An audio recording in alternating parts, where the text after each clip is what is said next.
Cecil Rhodes once said that the key of his idea was a society, a secret one, gradually absorbing the wealth of the world, fancy the charm to young America, to share in a scheme to take the government of the world. That's what the Rhodes scholarships were set up to do. That's how he funded that.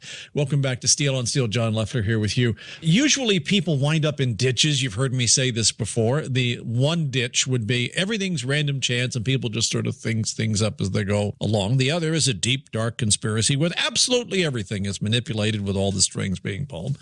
And the truth lies somewhere in between. There really are agendas that roll forward. Many of these are long-term. When we talk about No Child Left Behind, Race to the Top, all of these educational agendas, where did they come from? The presidents didn't think them up.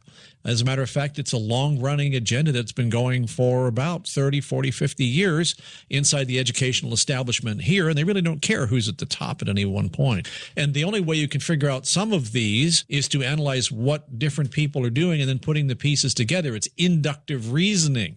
So a lot of times someone will say, well, who are these people? Sometimes you don't know. You just recognize that something's afoot. When you apply for a passport renewal, who was the name of the gentleman that approved your passport? I don't know. But it happened, didn't it? See, this is some of the way it goes. And ultimately, sooner or later, these things come afloat. Like when you read Alinsky's Rules for Radicals in his other books, then you understand what's happening. When you read some of the books by Rhodes and what the Fabian socialists were saying, and then you look at their networks and their affiliations and the speeches they were giving, then after a while, you can pretty well begin to brick this whole thing together. All right.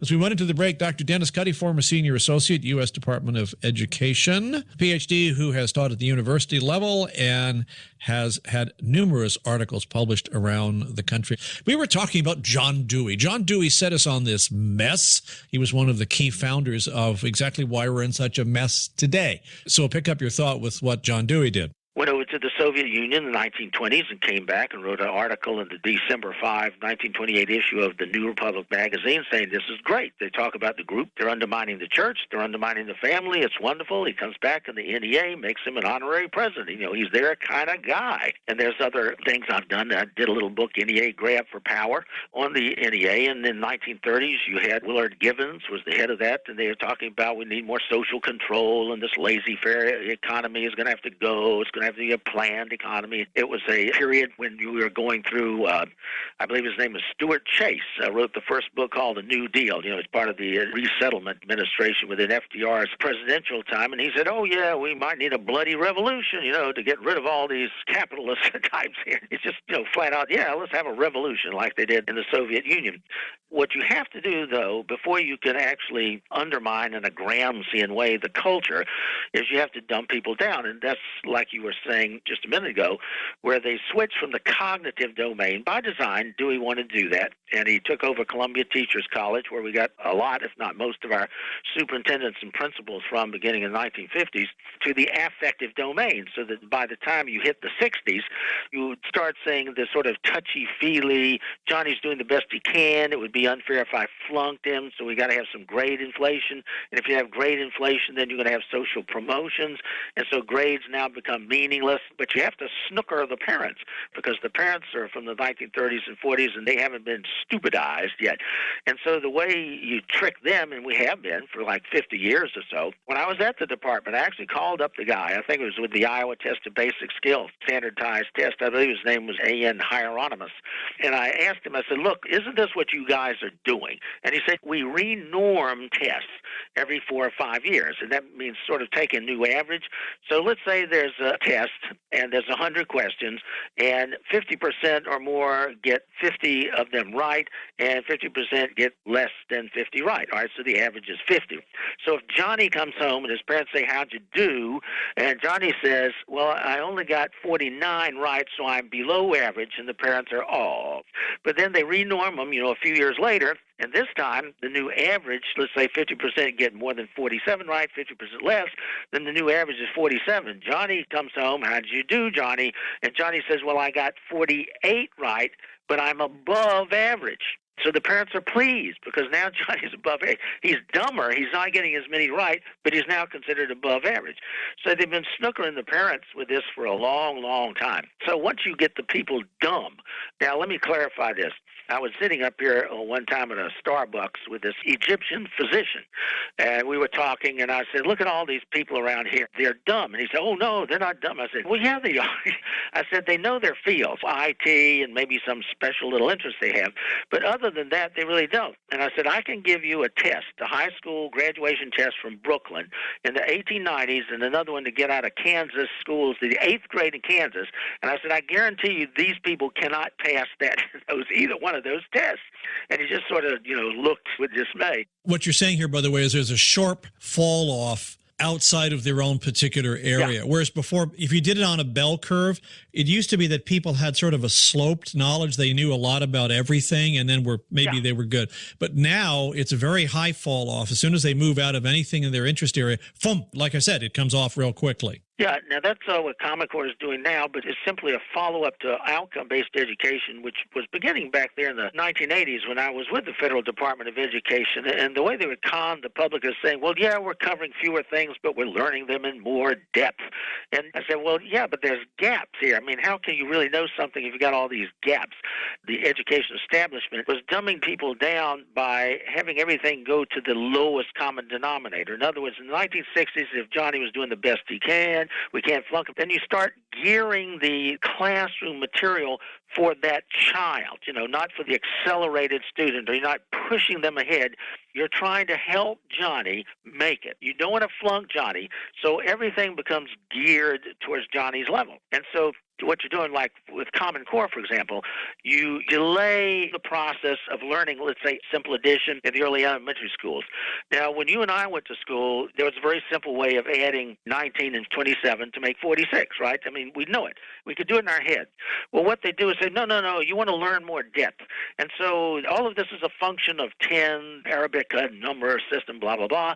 And so what you'll do, children, is you'll say 29 is 2 10s and a 9, and then 17 is a 10 and a 7.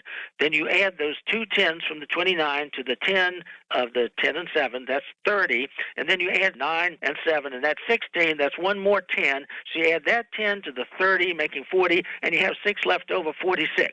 And that's supposed to make you more enlightened, informed, understanding of the arithmetical system. Well, what it also does is delay everything. So now, under Common Core, you don't get to algebra until the 9th grade, which means it's even harder by the 12th grade to get to calculus, which is what you're required to get into the better universities. So all of these things, there's a method behind their madness. If we look at what we're seeing in all the chaos today, where are we being dragged? Because some people have a sense that something's wrong. Other people get the feeling that there's something else going on. Well, all of this is a confluent force. It's sort of like a vortex. We're being spun into a black hole because all of this that doesn't make sense really does. You have all these groups linked. You have the Cecil Rhodes Society of the Elect. You got the Skull and Bones people. You got the Fabian Socialists, the Alinsky. In fact, Alinsky really came from the Fabians because there's a book on the history of the Fabians, and it has this little door, and this woman's knocking at it. Her name's Pugh, I think, the author of it, about the history of the Fabians. And they have a similar thing as Alinsky: educate, organize, and agitate. And that's the same thing that Alinsky is doing. And so you have all of these groups creating in their own little areas this chaos, and it seems to be random, and it's just a mess. And what it's supposed to do is make everybody frustrated, desperate, worn down. That'll be my motto, the frustrated, desperate, worn down theory. So that's what they do to people. And so it's sort of like you get so tired of resisting them. And so it's like, again, Orwell's book of 1984.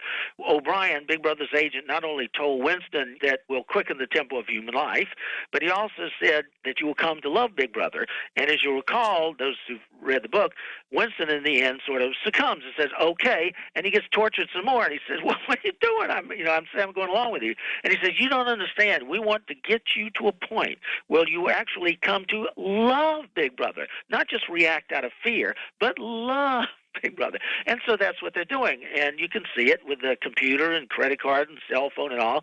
If you went up to somebody and said, I'm going to take away your credit card, your computer, and your cell phone, they said, oh, no, I love my computer, my credit card, and my cell phone. I can't do without it. And so what they'll do next is they'll combine those three and have a singular number that will be all yours. You know, like biblical, there'll be a number without which you can buy or sell.